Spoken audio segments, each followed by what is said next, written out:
Last Sunday, someone told me that he had seen me run a red light earlier that week. He said he was driving behind me and saw me break the traffic rule.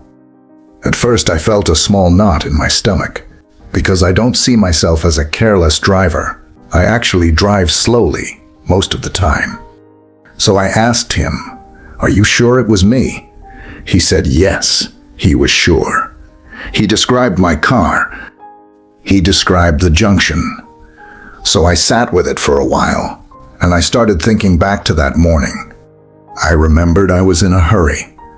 I remembered I had somewhere important to be, and somewhere in that rush I must have looked at the road without really seeing it. I was moving, but I wasn't paying attention. I was driving on instinct, not on awareness. And that is what stayed with me the most. Not that I broke a rule, but that I could pass through something as clear as a red light and not even register it. I have thought about that a lot this week, because I think many of us are doing the exact same thing with our lives right now. We are moving. We are busy. We have somewhere to be. And in that rush, we are passing through very clear signals from God without even registering them. Signals that something is closing, signals that something is opening, signals that we are being moved from one place to another. And because we are so focused on getting where we think we are going, we don't slow down enough to notice that we have already turned a corner. That is really what I want to talk about today, about paying attention to the season we are actually in. Because I believe many of you listening to me right now are already in a new chapter. You may not have announced it. You may not have even accepted it yet. But something has shifted, and today I want to teach on that shift, slowly and honestly. I want us to look at what it actually means when we say God is leading someone into a new chapter. My friends, new chapters begin quietly. They begin with a small change in how you feel about something you used to love. They begin with a conversation that shifts something in you. They begin with a decision you didn't even realize was a decision until months later. So today I want to slow down with you. I want us to actually look at what a new chapter is. I want us to look at how God leads a person into one. And I want us to sit with a verse that describes this leading in a way that is very calm and very personal. That verse is Isaiah 30, verse 21. Let me read it to you from the Amplified Translation. It says, "In your ears will hear a word behind you saying, 'This is the way, walk in it,' whenever you turn to the right hand or whenever you turn to the left." Let's start with the first part of the verse. It says, "Your ears will hear a word." This tells me something important. A lot of us are waiting to see something before we believe we are being led. We want a sign we can point to. We want a door to visibly open. We want proof we can hold in our hands. But this verse describes hearing, not seeing. It describes something internal, something that registers in the quiet part of a person, not in the visible part of their circumstances. I think this matters because so many people feel like they are not being led simply because nothing dramatic has happened yet. Nothing has changed on the outside. The job is the same. The house is the same. The relationships are the same. And so they conclude that nothing is happening spiritually either. But this verse tells us that the first sign of leading is often something heard, not something seen. A thought that returns to you again and again. A sentence that sits in your spirit and won't leave. A quiet conviction that something needs to change, even if you can't explain why yet. That is often the very beginning of a new chapter, long before anything visible confirms it. Now let's look at the next part of the verse. It says, "A word behind you." This detail is worth sitting with. Behind you, not in front of you. Most of us assume that guidance should come from ahead. We picture direction as something waiting for us, further down the road, something we walk toward and eventually reach. But this verse describes the voice as coming from behind. I think that tells us something about how leading actually feels in real life. It rarely feels like a spotlight shining far ahead, showing you the whole path. It feels more like a presence close behind you, gently correcting your direction as you walk. You take a step, and something in you says, "Not that way." You take another step, and something says, "This way instead." It's not a distant plan you're chasing. It's a near voice, walking with you, adjusting you in real time. I find that comforting, because it means you don't need to see the whole road to be led well. You only need to be near enough to hear the voice behind you. Now let's look at what the voice actually says. It says, "This is the way, walk in it." I want you to notice how plain that sentence is. It is simple direction, given simply, "This is the way, walk in it." I think we often expect God's leading to sound more elaborate than that. We expect long explanations. We expect a full breakdown of why and how and what will happen next. But this verse shows something much simpler. A short instruction. A clear direction. Enough for the next step, not necessarily for the whole journey. And I think that is actually how most new chapters begin. Not with a full script of what's coming, just enough clarity for the next few steps. Then, as you walk those steps, a little more comes. Then a little more after that. The chapter unfolds as you walk, not before you walk.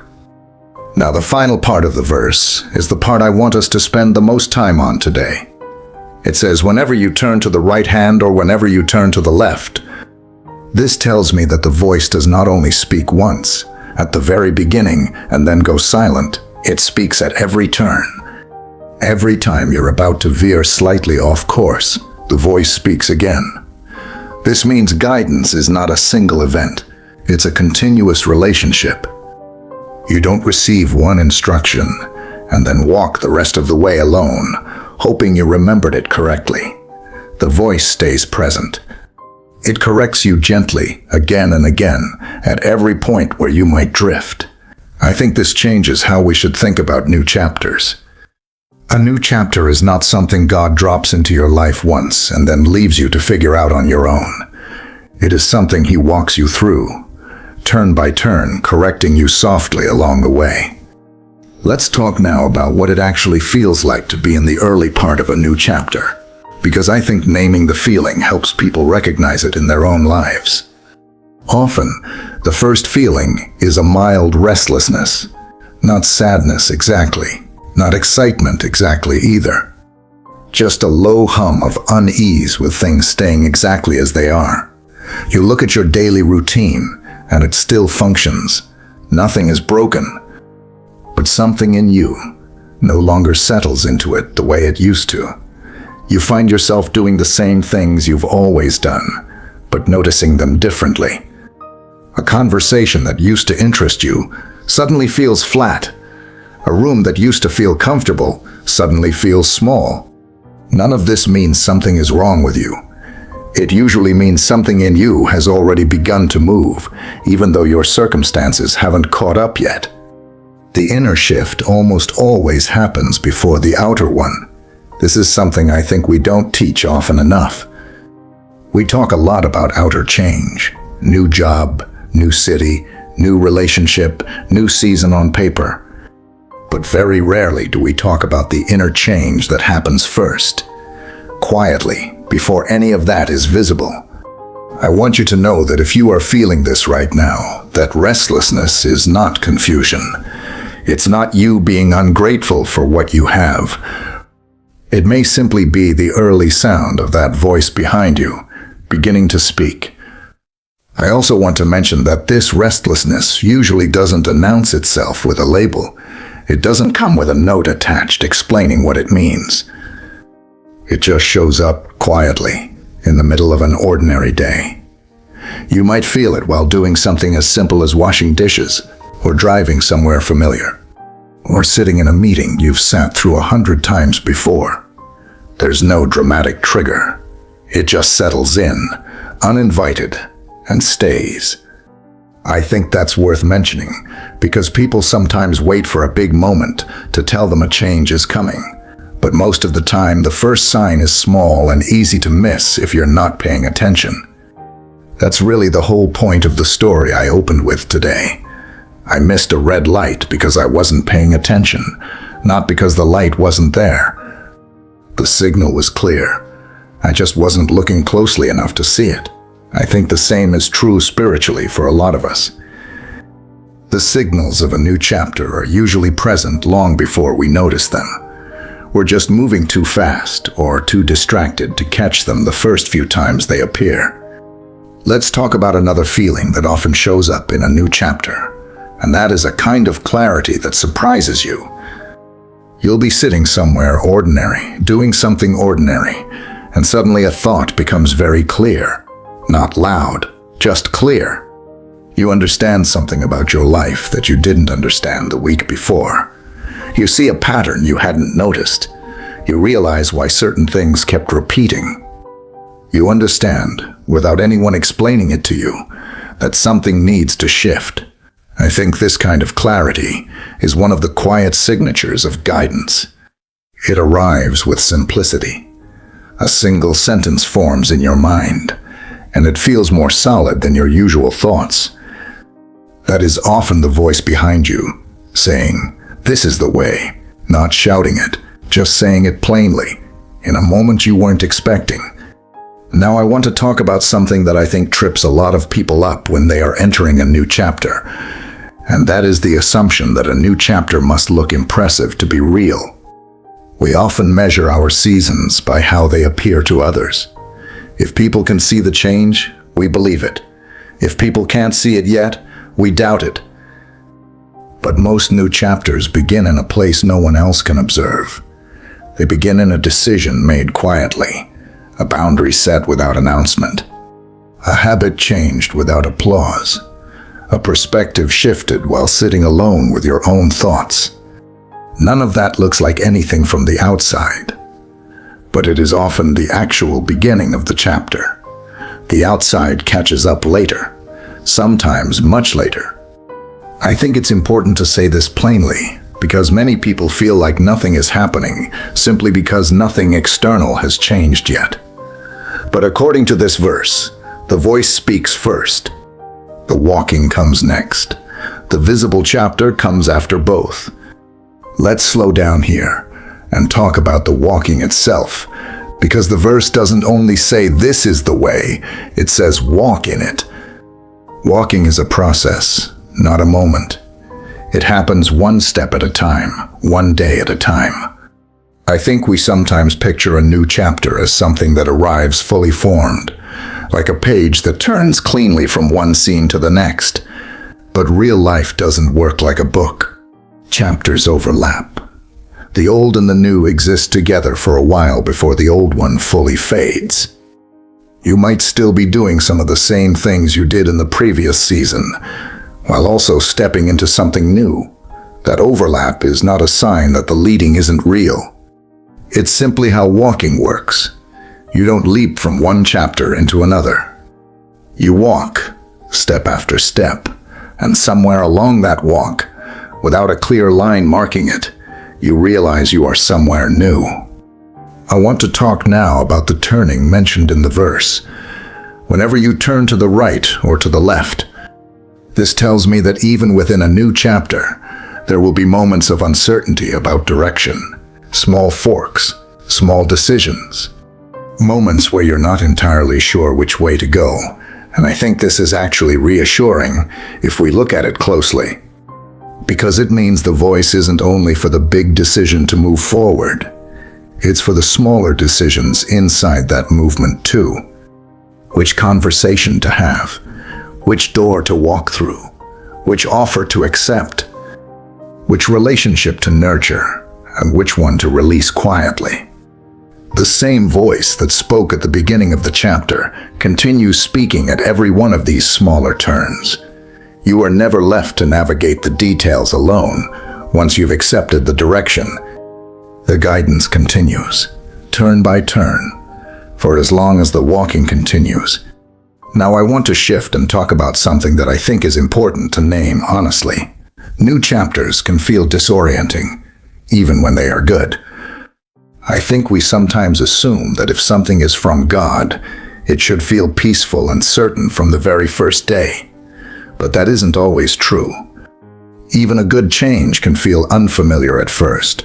Your footing feels different because you're standing somewhere new. Your habits don't quite fit anymore because they were built for the old chapter.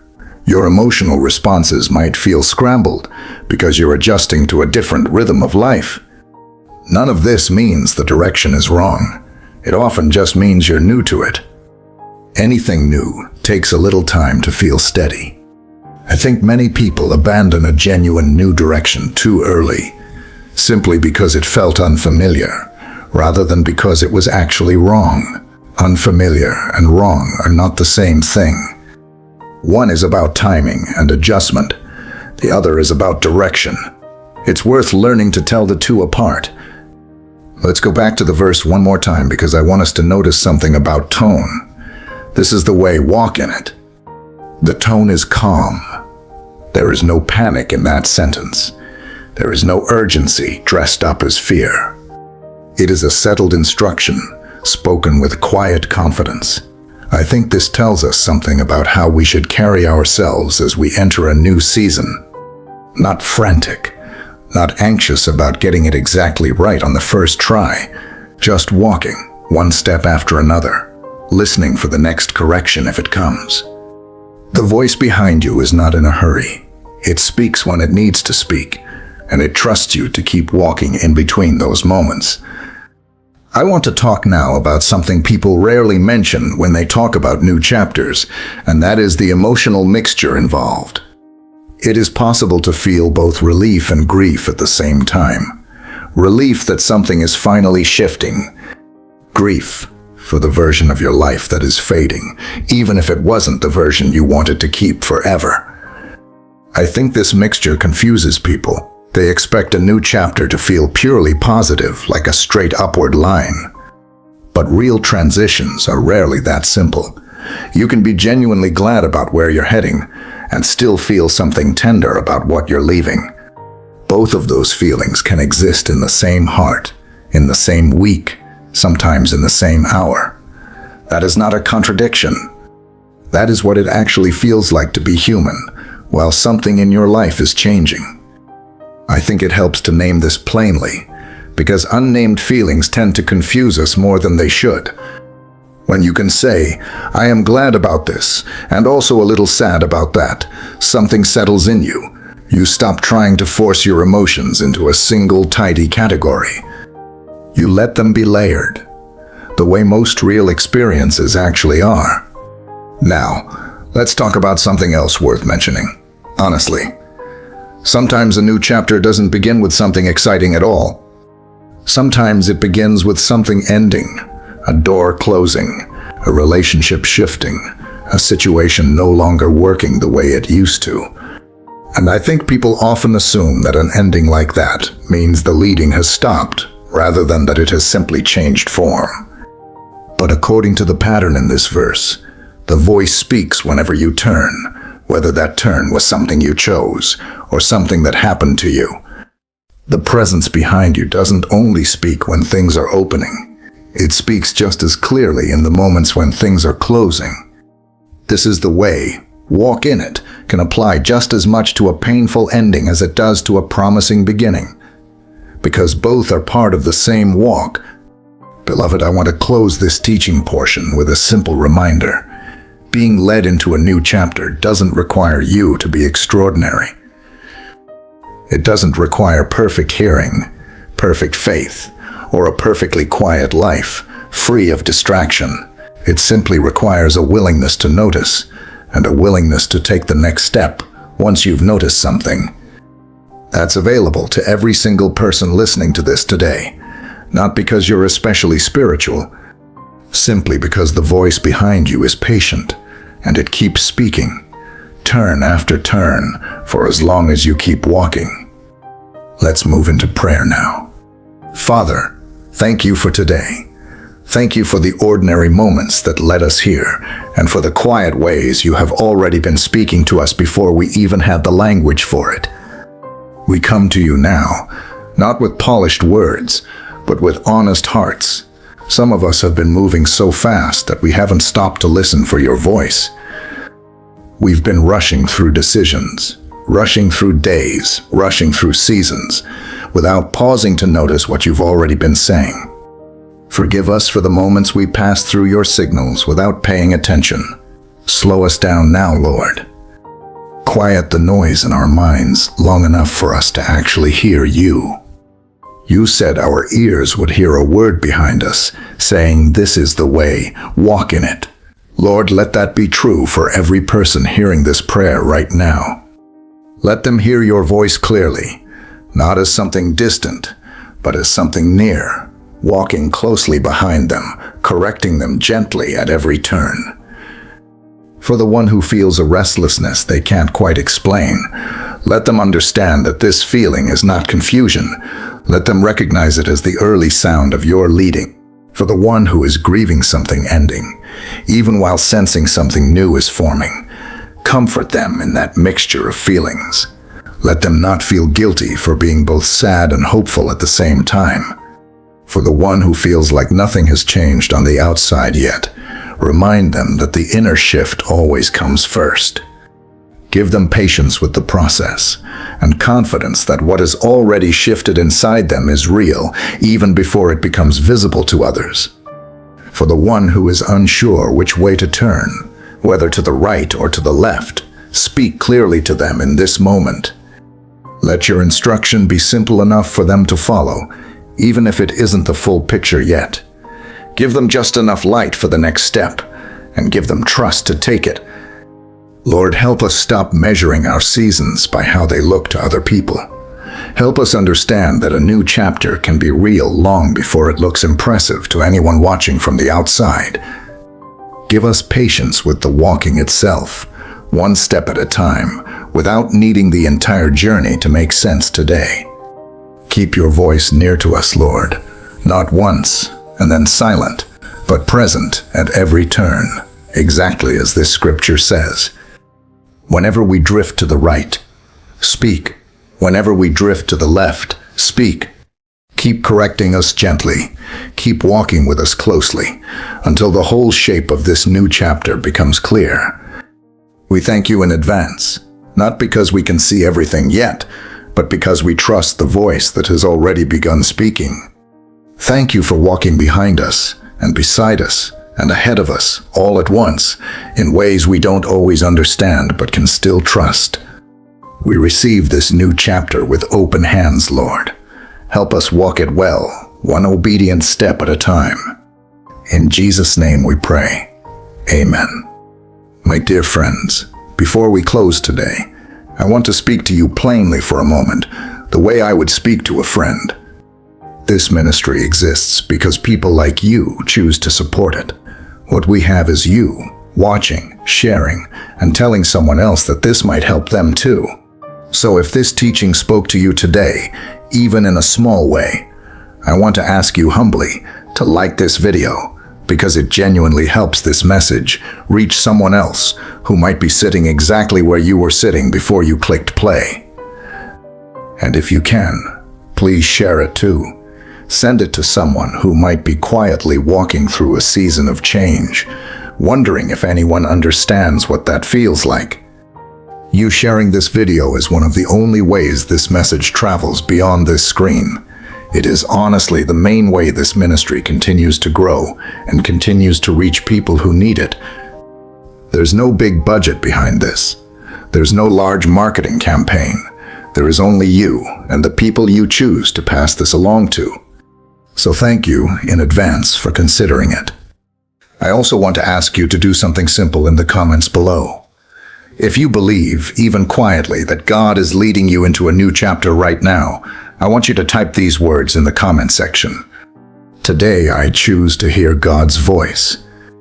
That's all, just that sentence, typed as plainly as you feel it. I'm asking you to do this not as a performance, but as a small, honest declaration. Sometimes writing something down, even in a comment section, becomes a marker for you later.